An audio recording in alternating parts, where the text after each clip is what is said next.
Et salut à tous, nous sommes le lundi 15 avril, nous débutons la semaine 16 de l'année 2019 et on va se faire comme d'hab le petit point sur le Bitcoin et sur les cryptos. Alors revenons à ce week-end et à la dernière vidéo. Nous sommes en 1 heure ici sur le BTC, sur l'exchange Binance.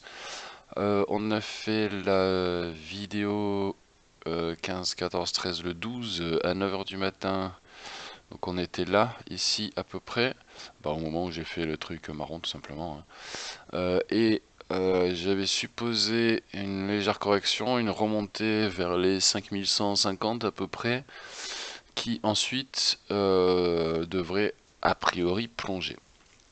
Alors, qu'est-ce qui s'est passé? On peut voir à la limite qu'on a plus ou moins, bon, vraiment plus ou moins, euh, on n'a pas exactement fait ça. Par contre, c'est grosso merdo ce mouvement-là, mais en plus allongé. C'est-à-dire que là, au moins, je le voyais très court et revenir croiser ici. En fait, on a eu la micro-correction ici, mais qui ne servait à rien.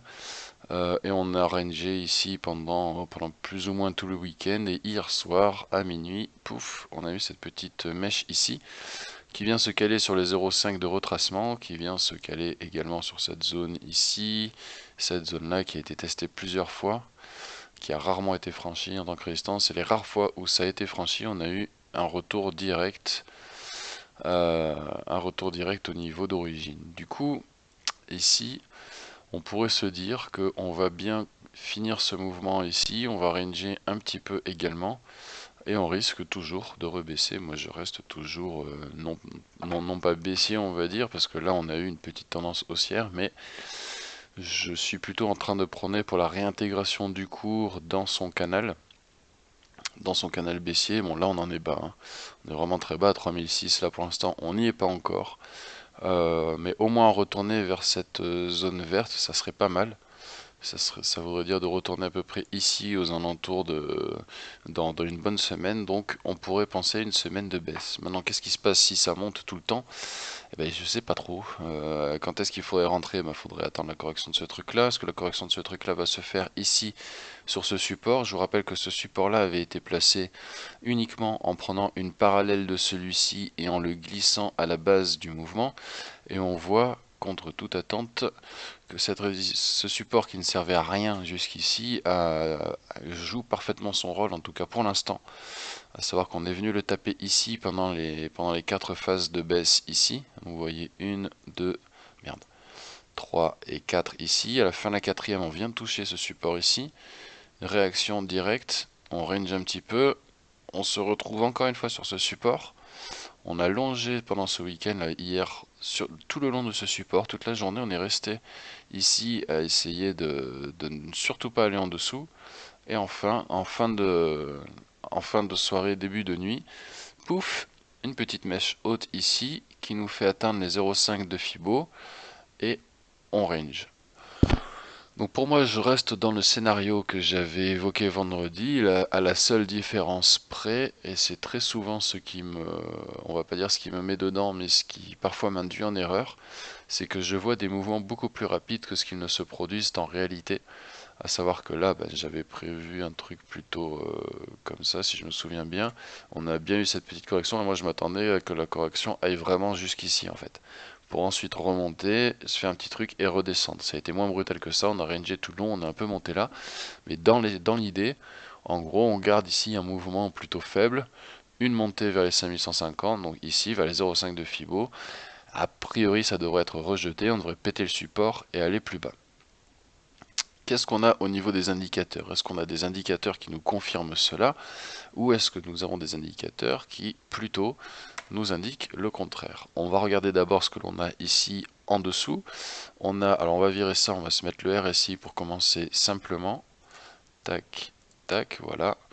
Donc si on se prend MACD et RSI, on voit qu'ici on a eu un timide risky buy quand on est venu chercher ici le support à 4950, 5000 ici, et depuis on est resté un petit peu en zone middle, donc ce qui correspond au range, parce que la MACD est bien au niveau de 0, et en plus on était positif, donc un range plutôt positif, c'est-à-dire qu'on range en passant quand même de 4009 à 5000, 5000, 5050, donc c'est pas dégueulasse non plus, et on est allé ici taper 3 fois le surachat, on est en 9, quand même en 9 périodes sur le RSI, donc c'est quand même pas mal. Si on augmente ici la période et qu'on se met admettons à 14, on voit qu'on a encore une fois été chercher le surachat sans réellement aller taper la survente. Donc ici le RSI en 9 que vous voyez ici, ça correspond au RSI en 9 que l'on a sur, où est-ce qu'il est, ADX.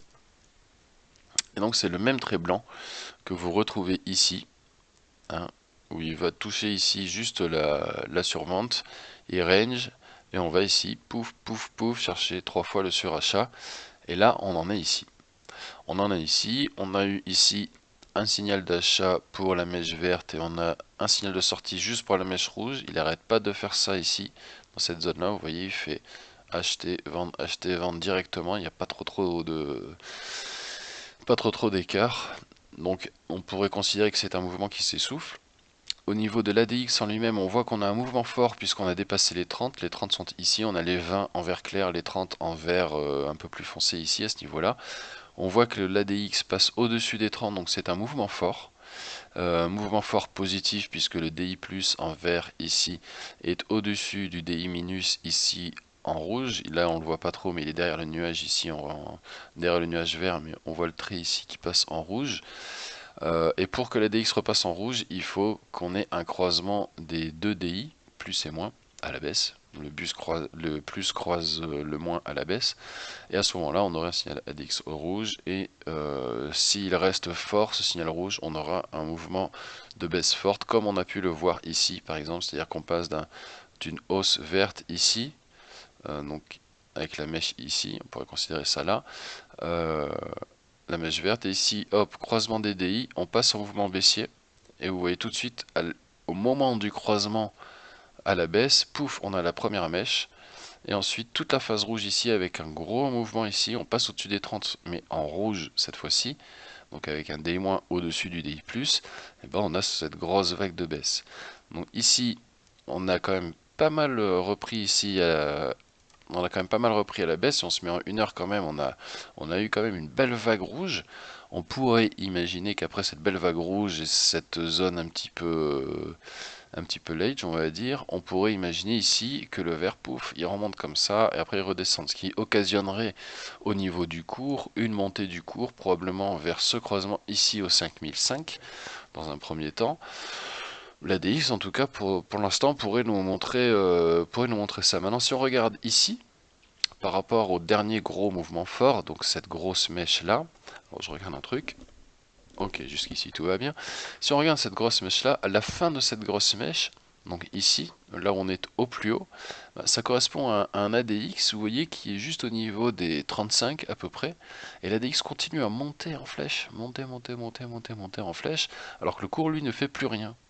Alors pourquoi cela?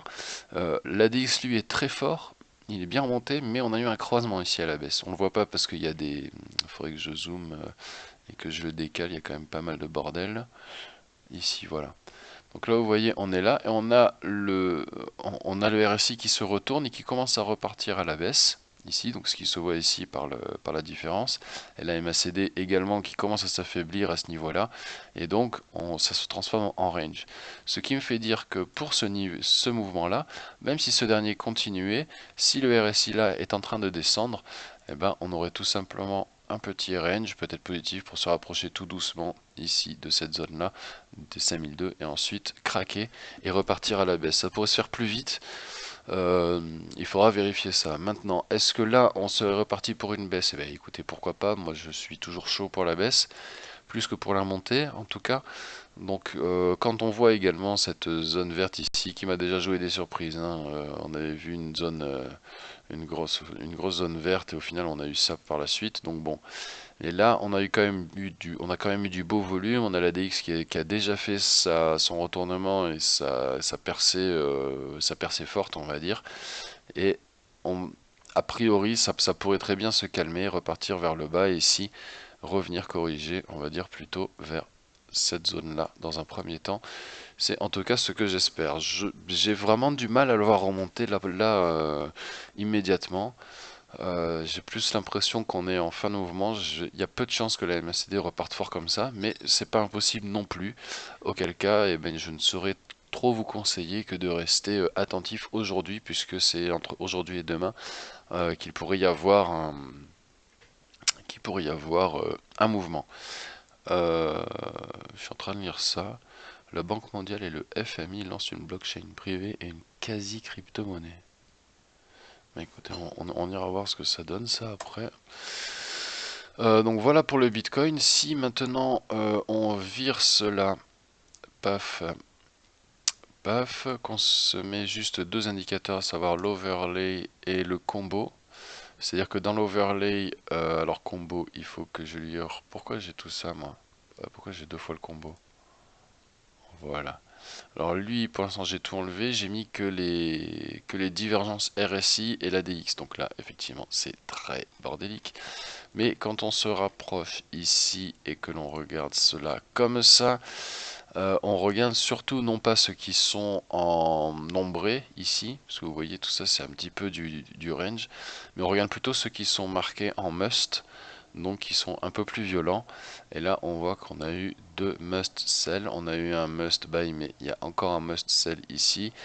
À voir si ça ne risque pas de se combiner ici avec un croisement des Renko, c'est-à-dire c'est les droites par palier, les courbes par palier que vous voyez en vert ici et en marron orange ici.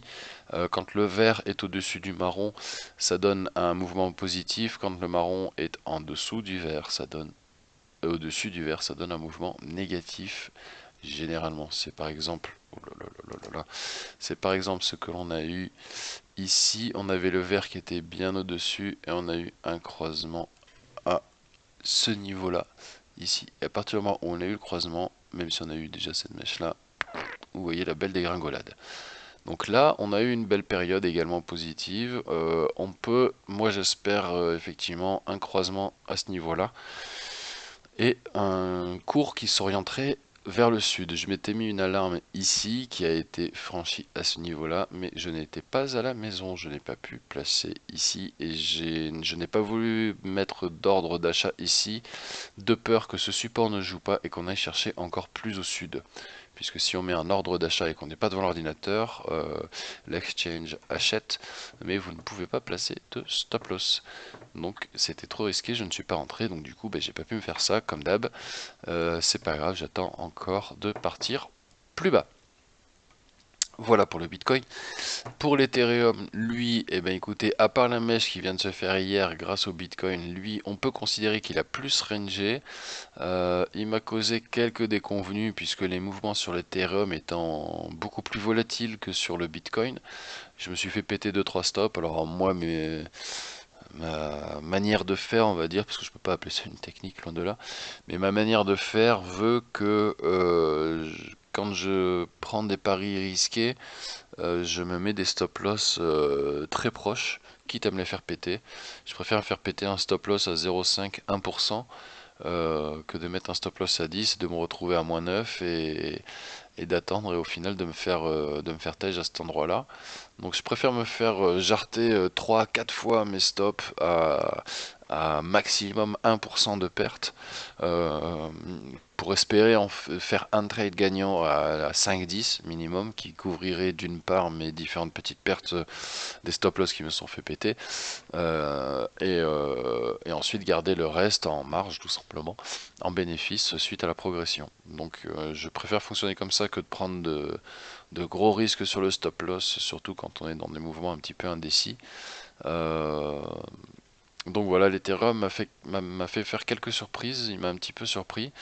Et qu'est-ce qu'on peut voir pour celui-là? On peut voir que l'Ethereum également se retrouve toujours parfaitement dans, dans ce cône de... C'est pas vraiment un cône de compression, mais on peut quand même voir que les cours se compriment pas mal.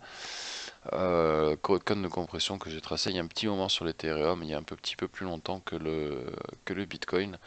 Et là, moi j'ai toujours cette zone, hein, pour rappel, j'ai toujours cette grosse zone pour moi qui était la zone dans laquelle j'étais censé vendre. Je vous rappelle que j'avais pris l'Ethereum à l'origine à son bottom, à savoir 82, ici 82, 85 avec les frais.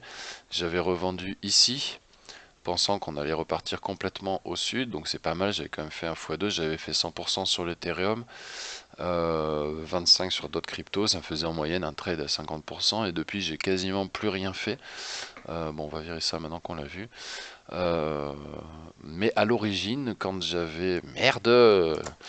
À l'origine, quand j'avais chopé l'Ethereum à ce point-là, j'avais prévu ici une première prise de profit à ce niveau-là que l'on n'a pas atteinte et donc que j'ai pris à ce niveau-là. Ça correspond plus ou moins ici également à cette résistance qui joue à 167, résistance sur laquelle nous sommes en train de buter aujourd'hui encore. On a été la chercher là-haut, on a fait quasiment un double top et on redescend ici, on ressent plus un épaule tête épaule complètement mal formé, mais ça ressemble plus à ce genre de mouvement là. Et sur l'Ethereum en tout cas, notre zone d'achat ici n'arrête pas de monter, mais si on a un crack, on pourrait aller là, ça serait pas mal. Les 122 que l'on attendait déjà ici, on pourrait les retrouver à ce niveau là et repartir en mode un petit peu plus range, pas encore baissier mais plutôt range sur l'Ethereum. Je ne sais pas si on ira atteindre cette zone-là, je la laisse depuis 3-4 mois maintenant, mais c'est très très hypothétique, je l'ai baissé, elle était plus aux alentours de 250-260 et je l'avais baissé il y a une ou deux vidéos, je me souviens plus. Euh, Troisième plus grosse crypto, le XRP, lui retourne tout doucement sur son support. Pour l'instant, il subira le même mouvement que le Bitcoin si ce dernier remonte, mais on est plutôt avec un gros décalage. Sur le XRP, on a un décalage de quelques semaines. Et là, on serait plutôt en train de corriger, de retourner vers les 0,29, ce qui pourrait éventuellement être un point d'entrée. Qu'est-ce qu'on peut regarder d'autre aussi? Le BNB qui lui est toujours en train de crever le plafond. Attention, double top à ce niveau-là. Il n'a pas fait de double top à part ici par exemple, mais très rarement il fait des double top le BNB. Peut-être là ici un tout petit, mais ici on en a un à peu près joli à surveiller. Attention à d'éventuels mouvements baissiers sur le BNB. On est très haut. Je vous rappelle que ici, en se plaçant en daily, le BNB c'est la seule crypto qui est aujourd'hui quasiment au niveau qu'elle avait lors de la frénésie en janvier 2018. Donc le BNB est très très très bien parti. Et maintenant deux possibilités, soit on se refait un mouvement comme ça, énorme, c'est-à-dire que toute cette phase de montée ici, ça correspond aux prises de position sur le Binance Launchpad. Je vous rappelle que sur l'exchange Binance, qui est le plus gros exchange du monde et de loin, avec le plus gros volume et de loin, Binance a lancé le Launchpad, c'est-à-dire que là où avant chaque ICO, donc une ICO, je vous rappelle que c'est une société, une entreprise qui a un projet, donc soit un projet qui est purement simplement de la blockchain à part entière, donc une crypto avec un écosystème derrière, ou sinon une entreprise déjà existante, on va dire physique, hein, qui est là depuis quelques années et qui s'adapte à la blockchain et qui en profite pour faire une levée de fonds. Par l'intermédiaire d'une ICO. ICO c'est Initial Coin Offering, donc une offre de jetons initiale. Et en gros c'est l'entreprise qui veut se faire financer, hein, c'est du crowdfunding, c'est le même principe, à part que c'est sur la blockchain. Et donc l'entreprise dit voilà, moi j'ai besoin pour mon projet de 500 000 $, 1 million de dollars. Je prévois de les atteindre en 2 semaines et à chaque fois que vous me donnerez 1 dollar, je vous donnerai X token de ma monnaie. X token de ma monnaie. Pardon. Donc, euh, donc il y a des chances que ce launchpad ait causé justement cette hausse énorme ici du cours, puisque chaque ICO était financé en BNB. Là où avant chaque entreprise faisait sa propre ICO, pouvait passer par des sociétés spécialisées dans les lancements de tokens. Aujourd'hui, ces entreprises peuvent s'adresser directement à Binance, soumettre leur projet qui est précontrôlé par Binance. Binance vérifie si le projet a l'air viable, solide, intéressant, utile, etc.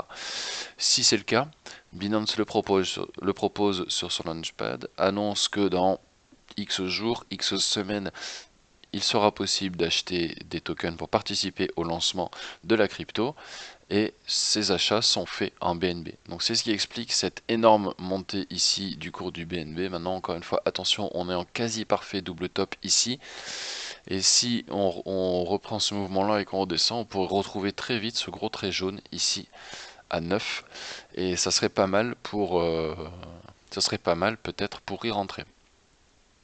Qu'est-ce qu'on a d'autre? Le TRX, le Tron, lui remonte bien. Tron ou Tron, je sais pas comment il faut dire, mais je dirais plutôt le Tron. Euh, on est plutôt bien, si on se trace ici deux zones, on est plutôt pas mal. On est en biseau, on va dire en biseau ascendant. Attention, ça peut être une marque de continuation. Donc ici, descente, remontée, redescente, pour retrouver ce niveau-là à 0,012. À voir ce que cela pourrait donner, il faudrait que je fasse une étude un peu plus approfondie de ça. Le Waves, lui, bah, il pédale dans la choucroute, hein, le Waves USD depuis le début. Franchement, il est pas terrible. Il y avait visiblement un point d'entrée ici, mais je l'étudie plus ce coin. Il m'a vraiment saoulé. Excusez-moi, je tousse 2 secondes. Voilà qui est chose faite. Euh, Franchement, c'est un coin qui me. Normalement, c'est censé être un bon projet. Le Waves derrière, ça fait longtemps, ça fait quand même 3-4 ans que c'est lancé, le Waves.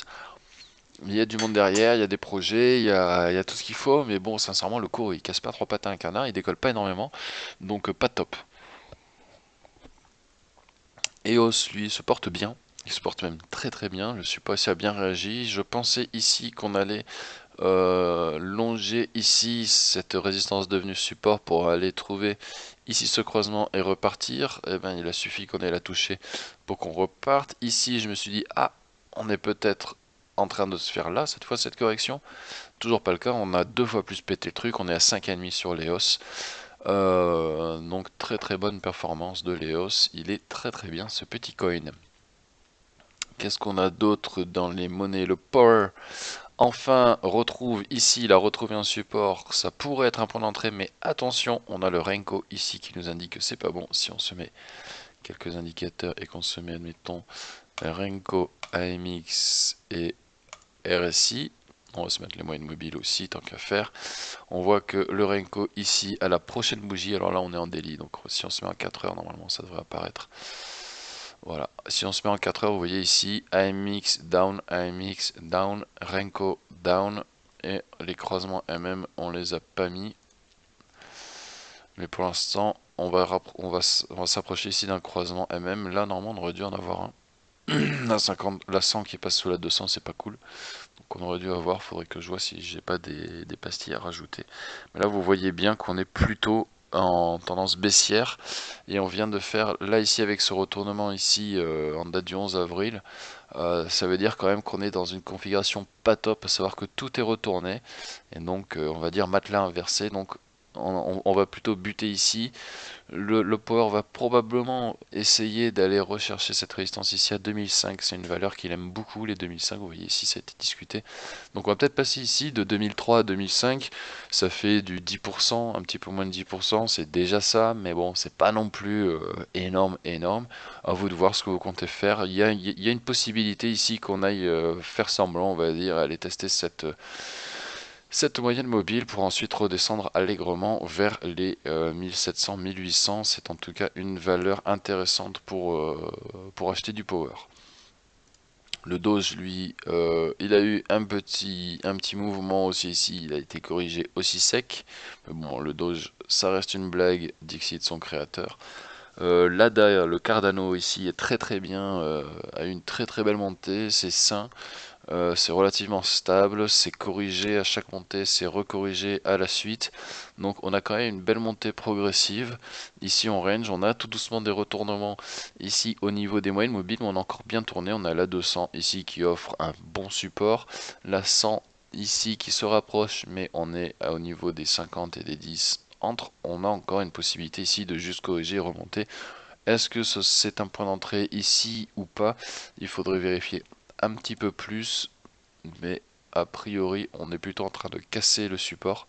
Si on se trace,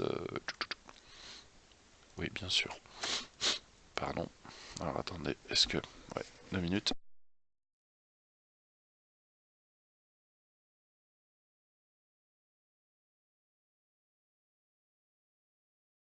Voilà, ça ira mieux.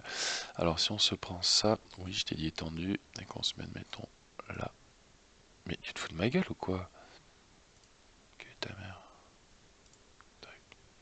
C'est quoi ce bordel? C'est quoi ce bordel? Étendu. Clic. Euh... Et, et, et,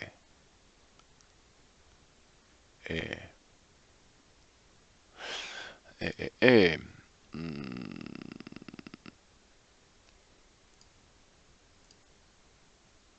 Eh, va faire un coup là. 1, 2, 3. Eh ben. MACD, là on est pas mal hein, sur le Cardano. On est pas mal, hein. On a été chercher le bas du RSI, on s'est fait une belle vague ici. Cardano 1006, 1009, ça fait 300 sur 2000, ça fait 1,5 sur 10, ça fait 15%. 15% possible si on va se faire un double top là-haut, à 1900. Peut-être à tester le Cardano. Cardano, on est... C'est pas impossible, si le Bitcoin se porte pas trop mal, c'est pas impossible qu'il nous fasse une belle petite remontée. On va passer aux monnaies que l'on mine. Alors Raven ici, eh ben, euh, contrairement à ce qu'il était vu à quelques endroits, je pense plutôt qu'on se rapproche de mon scénario d'épaule tête épaule, mais alors à ce moment-là, il est sur une plus grande distance, c'est-à-dire qu'on aura une petite épaule et une grosse tête là. Et... non. En oblique peut-être. En oblique, là, il nous remonterait un peu ici et il redescendrait. C'est pour ça que j'ai tracé ces deux droites en violette. J'ai pris la hauteur ici et je l'ai retransposé là. Et pourquoi pas, on pourrait très bien aller chercher ici 740, revenir à une valeur un peu plus basse. Là, la MACD est tournée vers le bas, le RSI tourné vers le bas. Donc on va avoir ici un mouvement correctif. Attention, en plus, l'ADX ici est négatif et il repart vers la force. C'est-à-dire il va dépasser les 20, les 30. S'il reste rouge, ce qui est fortement le cas ici, on va avoir une grosse baisse. Donc le Raven, si vous en avez encore, cassez-vous. Je vous le conseille. On est parti vers les 750. Le Mona, lui, écoutez, bah, moi il me fait plaisir parce que c'est une monnaie que j'ai miné beaucoup l'année dernière. Donc j'en ai quelques-uns en stock et j'attends depuis un bon petit moment d'avoir un cours intéressant. Mais ça c'est vraiment une monnaie que je fais en mine and hold et non buy and hold on va dire. C'est-à-dire que c'est une monnaie que j'ai pas mal minée et que je vais garder puisque j'ai envie que cette monnaie, vous voyez, remonte là-haut. Je sais même pas si je vais pas en acheter, vous voyez, parce que c'est tellement pas cher à 50 centimes. C'est une monnaie qui peut monter à 6 dollars, qui peut monter, quand on était à la frénésie, vous le voyez ici, à 25 dollars lors du pic. Passer de 50 centimes à 25 dollars, c'est pas mal. Le Mona est une monnaie japonaise qui emporte avec elle deux avis. Il y a des avis positifs, des avis négatifs. À voir sur le long terme ce que ça pourrait donner. Mais pour l'instant, vous voyez, on est vraiment sur un truc plat. On se demande si c'est un scam ou pas. Mais pour l'instant, écoutez, moi, comme c'est une monnaie que je n'ai pas achetée dans tous les cas, j'attends tranquillement qu'elle explose. Si un jour elle explose, si elle fait zéro, ben tant pis, ça m'aura coûté un peu d'électricité, c'est tout. Et enfin, on va terminer, non pas en BTC, je veux en USD le BAT qui lui également est très bien parti. Attention cependant, vous voyez ici que l'on est sur une résistance, que l'on vient de la taper, que on est très haut au niveau de la force de la DX et que la MACD ici reste positive, qu'on pourrait croiser à la baisse. Maintenant on pourrait très bien aller encore remonter, auquel cas on sortirait de cette tendance là et on irait peut-être plutôt retrouver ici le haut de cette droite ici. Comment c'est une horizontale ça? Ah putain, c'est pas vrai. Ah, ok, c'est une horizontale, donc on va plutôt se la mettre ici. Oula, la limite. Ouais, c'est pas mal, il y a quand même. Ça a été testé là. franchi, corrigé direct, retester là, franchi, corrigé, tester, tester, quasi testé. Voilà, si le mouvement continue ici et qu'on se refait un petit moment aussi, on peut espérer voir le BAT ici au 4,40 centimes avant de redescendre ici corrigé. Donc le BAT pareil.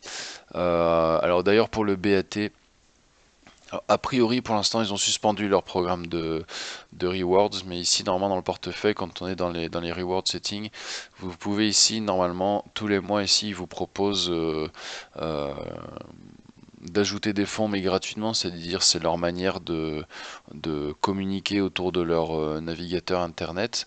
Ils vous offrent 30 BAT par mois que vous pouvez utiliser ensuite pour récompenser des sites internet. Donc il vous suffit par exemple d'aller sur montecrypto.fr, voilà, sur notre site internet, et lorsque vous avez des BAT que vous avez envoyé sur un wallet qui s'appelle Uphold, UPHOLD. Donc c'est pas un exchange, c'est un multi-wallet qui fait partie de l'univers Brave. Lorsque vous êtes sur la page de votre site préféré, eh bien vous cliquez sur le triangle ici et il vous propose d'envoyer une contribution. Alors bien sûr, il faut avoir des BAT, mais quand vous avez des BAT, vous voyez le solde de votre portefeuille ici. Vous pouvez donner 1 BAT, ça fait actuellement 31 centimes. 5 BAT, ça fait 1,57 $, ou 10 BAT, ça fait 3,14 $. Et vous voyez que lorsqu'il vous donne à peu près 30 BAT par mois, eh bien ça correspond à vous donner 9-10 $. Donc si jamais le navigateur Brave vous intéresse, je ne saurais trop vous conseiller de vous rendre ici sur notre page. Ah, alors attendez une seconde. On peut pas du tout voir les news. Ah, c'est con ça. What? C'est enflé. Bon, c'est pas grave. C'est pas grave. Ouais, bref. Vous allez sur la page LCMC News et vous verrez. J'ai mis un post sur Brave dans lequel il y a un referral qui me donne quelques BAT si vous utilisez ce lien, et même si vous ne comptez pas utiliser Brave, à la limite vous pouvez très bien l'installer grâce à ce lien et le désinstaller ensuite. Moi ça me fera toujours quelques BAT que je mettrai pour moitié dans la cagnotte des Monte Crypto, mais comme pour l'instant personne ne joue le jeu, il n'y a pas grand chose dans la cagnotte, donc on ne peut pas faire de jeu concours puisqu'il n'y a pas de lot à gagner, et je vais quand même pas vous donner de l'argent en plus de passer énormément de temps à faire des analyses, des vidéos et tout le reste, même si ça me fait très plaisir de faire tout ça et que ça m'entraîne, ça me fait apprendre de mes erreurs également. Mais bon, si jamais vous pouviez contribuer un tout petit peu, ça serait cool au niveau de ma motivation. Donc voilà pour le BAT, et je pense qu'on a à peu près tout fait. Le Litecoin ici s'est repris 3 $, il repasse au-dessus de son canal, il était dans un canal ici, on est bien passé au-dessus, c'est plutôt pas mal. À voir ensuite ce que ça va donner. L'ONT lui repart à la baisse, il est autour de son support 1,30 et en fonction des mouvements il repartira sur sa prochaine résistance où il retrouvera son ancien support, donc 1,35 ou 1 $, à voir. Et donc c'est essentiellement ici vous voyez le BTC qui drivera le reste, et comme indiqué en début de vidéo, pour l'instant on est plutôt dans une phase, ah non c'est pas ça que je voulais faire,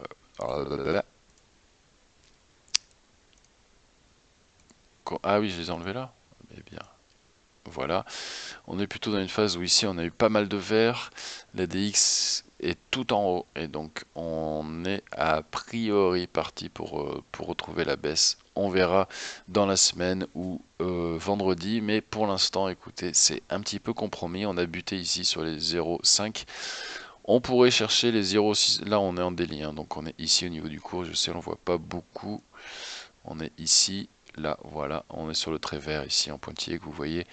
On est en train de s'orienter tout doucement, si on prend le mouvement entier, vers les 0,618 de retracement Fibo qui correspond à 5002, qui devrait être rejeté. On devrait partir vers le bas, à vérifier. Voilà, soyez très vigilants cette semaine. Moi je vais m'arrêter là pour aujourd'hui.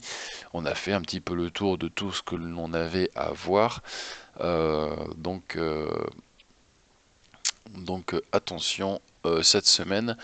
Et gaffe à vos trades, surveillez bien par rapport à vos indicateurs et tout le reste. N'hésitez pas à mettre un petit pouce bleu, à partager votre vidéo, à parler de ce groupe autour de vous si vous avez des crypto-néophytes ou au contraire des cryptomaniaques qui aiment partager leurs analyses.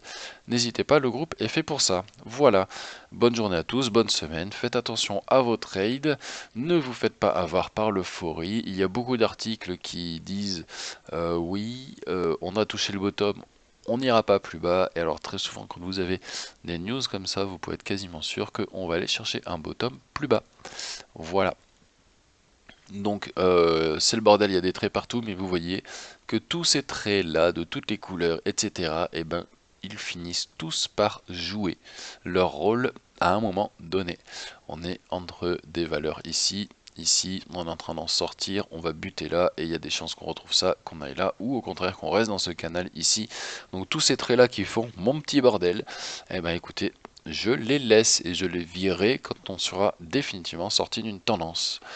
À savoir qu'on aura réellement touché un bottom et qu'on sera vraiment parti. Ça pourrait être cette fois-là, mais il faut que j'ai un signe fort pour virer d'autres axes qui aujourd'hui me sont utiles. Voilà.